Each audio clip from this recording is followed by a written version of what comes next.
एक बहुत समय पहले की एक बात है। एक फकीर ने विहड़ गांव जैसा मनुष्य गांव कभी नहीं देखा होगा। वह सुबह से दोपहर तक वहाँ घूम घूम कर घर घर जाके उसने अलख जगाई। होले मोहल्ले में उसने भिक्षा मांगी, पर किसी ने एक दाना भी उसकी झोली में नहीं डाला। हरी इच्छा कहकर वह गांव से विदा हुआ। अब वह अगला गांव 2 कोस की दूरी पर था। टेढ़ा मेढ़ा रास्ता था। फकीर ने पगडंडी से रास्ते की उसी ओर को मुंह कर लिया। अभी वह गांव से निकला ही था कि सामने 2 राहें दिखाई दी। वह किधर जाए और किधर ना जाए, यह कौन बताए। एक और कीचड़ भी था, दूसरी ओर एक कुत्ता बैठा था। फकीर ने अनुभव से कुत्ते वाली पगडंडी की ओर कदम बढ़ाया और कुत्ता गुर्राया। फकीर गुस्से में था कि उसे भिक्षा नहीं मिली। उसने एक चिमटा कुत्ते की पीठ पर जमाया। पटाक, कुत्ता टाएं टाएं करता हुआ उठा और दूसरी ओर भागने लगा। तब वह तक फकीर ने दोबारा उस पर चिमटे से वार किया। इस बार पहले से भी दुगने जोर से कुत्ता टाएं टाएं चिल्लाता हुआ सीधा पंचायत घर की ओर भागा। आगे गांव की पंचायत लगी हुई थी। कुत्ते की आवाज सुनकर पंच लोगों ने फैसले में विधन पड़ा। वे अभी बाहर झांक ही रहे थे कि कुत्ता स्वयं भी पंचायत में आ पहुंचा।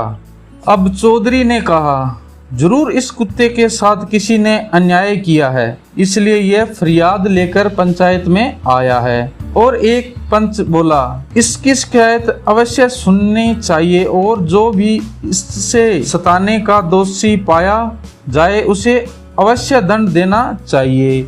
अब दूसरे पंच ने अपना मत प्रकट किया, लेकिन कुत्ते की तरफ से बयान कौन देगा।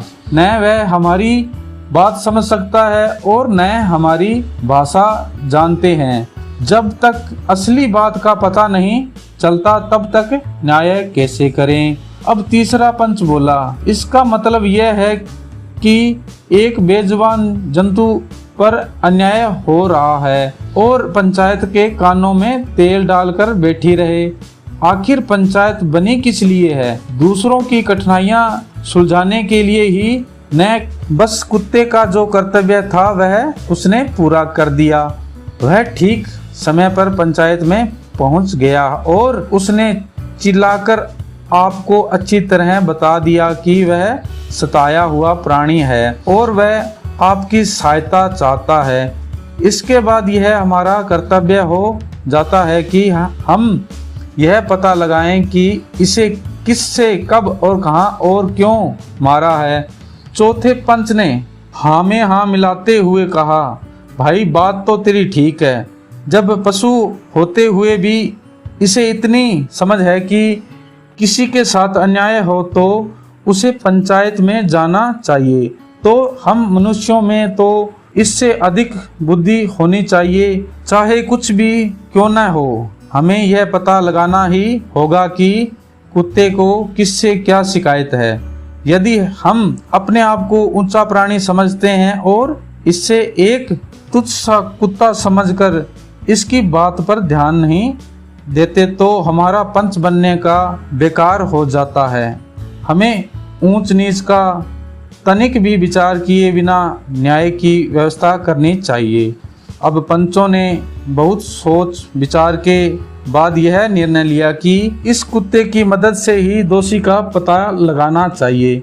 जब एक कुत्ता मालिक के घर से ही चोरी का पता अपने इशारों से बता देता है तो वह अपने साथ हुए अन्याय का पता क्यों नहीं बता सकेगा। हमें इसके संकेतों को समझने का यत्न करना चाहिए और तब तक उसके पीछे पीछे चलते जाना चाहिए जब तक कि असली दोषी का पता न लग जाए। बस फिर क्या था, पंच उठे तो उनकी देखा देखी कुत्ते भी उठ खड़ा हुआ। वे बाहर निकलते तो कुत्ता भी उनके साथ साथ चलने लगा।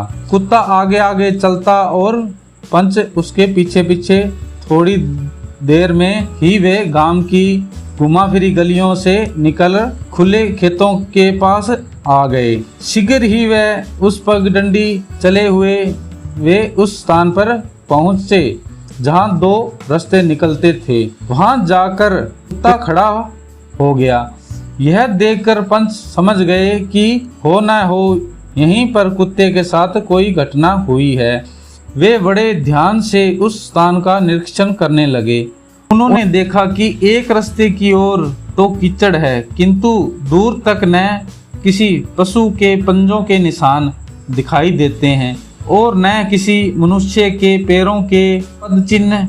उस रास्ते से इस घटना का कोई संबंध नहीं है। संदेह घटना दूसरे रास्ते की ओर घटी हुई होगी।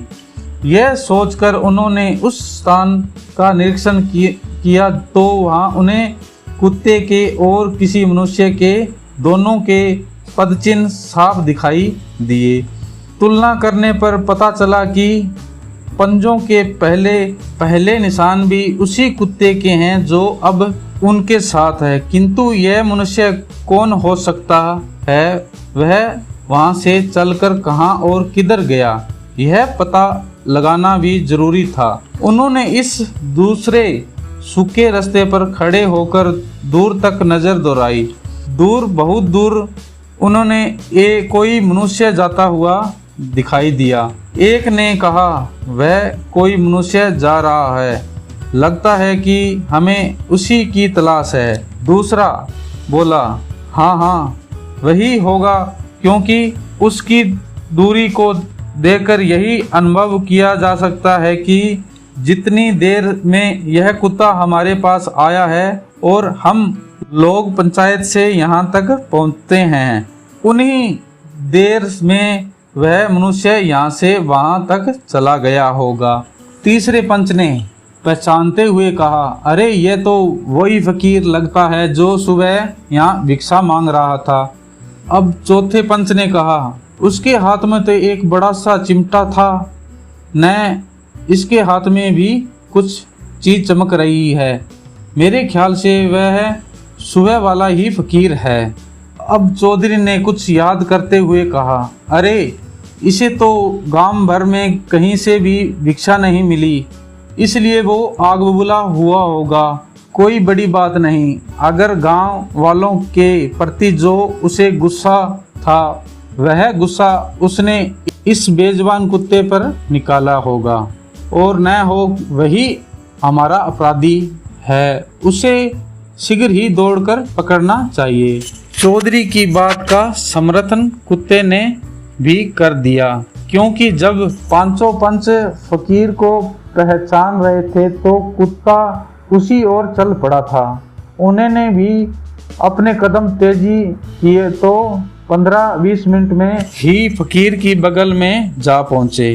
कुत्ता फकीर को देखकर भौंकने लगा, मानो पंचों को समझाकर कह रहा हो कि यही है वह आदमी जिसने मुझे चिमटे से मारा है, यही है अपराधी, जिसे पकड़ लो।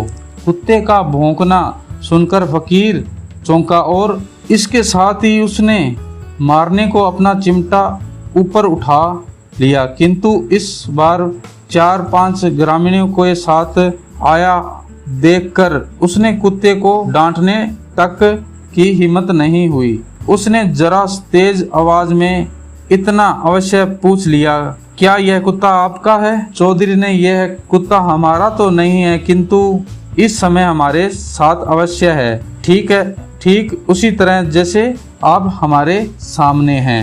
अब फकीर ने कहा, आप कुत्ते और आदमी को एक समान समझते हैं? एक पंच कहा, हाँ, न्याय की दृष्टि में दोनों एक समान है। फकीर ने कहा, मैं समझा नहीं, क्या ये न्याय में दृष्टि के आपका क्या मतलब है? दूसरा पंच बोला, बस यह है कि इस समय हमारा साधारण सा गांव वालों के रूप में आपके पास नहीं आए, हम पंचों के रूप में आपके पास उपस्थित हुए हैं। फकीर ने कहा, तो क्या मैं अपराधी हूँ? अब तीसरा पंच बोला, यह तो पंचायत का निर्णय ही बताएगा, किंतु अभी हम इतना अवश्य कह सकते हैं कि आपके विरुद्ध एक शिकायत है, जिसकी जांच करने के लिए पंचायत यहाँ उपस्थित हुई है। अब फकीर, किसकी शिकायत है? क्या शिकायत है? मैं तो आपके गांव में किसी को नहीं जानता, न मेरा किसी से लेन देन है, न कोई लड़ाई झगड़ा है। हम फकीर लोग हैं, आज यहाँ तो कल वहाँ। समझ में नहीं आता मेरे विरुद्ध किसे शिकायत है। अब चौथा पंच, आप इस कुत्ते को तो जानते हैं? फकीर ने कहा, जानता तो नहीं हूँ, हाँ इसे पिछले 2 राय पर मैंने देखा जरूर था। अब चौधरी, क्या आपने इसे मारा था? फकीर ने कहा, हाँ इसकी पीठ पर 2 चिमटे जमाए थे। पहला पंच बोला, क्या हम जान सकते हैं कि क्यों, क्या इससे आपका कुछ बिगाड़ा था? फकीर ने, हाँ यह मुझे देखकर भौंका क्यों था। दूसरा पंच, यह भौंका इसलिए था क्योंकि कुत्ते का काम ही भौंकना है। यह जिसका अन्न खाता है उसे जान माल की रक्षा के लिए भी भौंकता भी है और समय पड़ने पर काट भी लेता है। तीसरा पंच, क्या आप बता सकते हैं कि यह आपको कहाँ गुर्रा था? अब फकीर, जहाँ पगडंडी के 2 रास्ते निकलते हैं वहाँ सूखे रास्ते पर यह बैठा हुआ था। मैं वहाँ से गुजरने लगा तो यह मुझ पर बहुत बुरी तरह गुर्राया। अब चौथा पंच, अजी वहीं तो इसके मालिक का खेत है, यह अपने मालिक की। अब चौधरी, उसके खेतों में आप बिना किसी जान पहचान के यूं ही चले गए और अपने अनुपस्थिति में उसके खेतों की रखवाली कर रहा था, तो इसमें भला इसका क्या दोष? फकीर, कोई दोष नहीं, उसकी चौकीदारी में विघ्न डाला है, क्या आप उसका दोषी नहीं? फकीर ने, हो सकता है।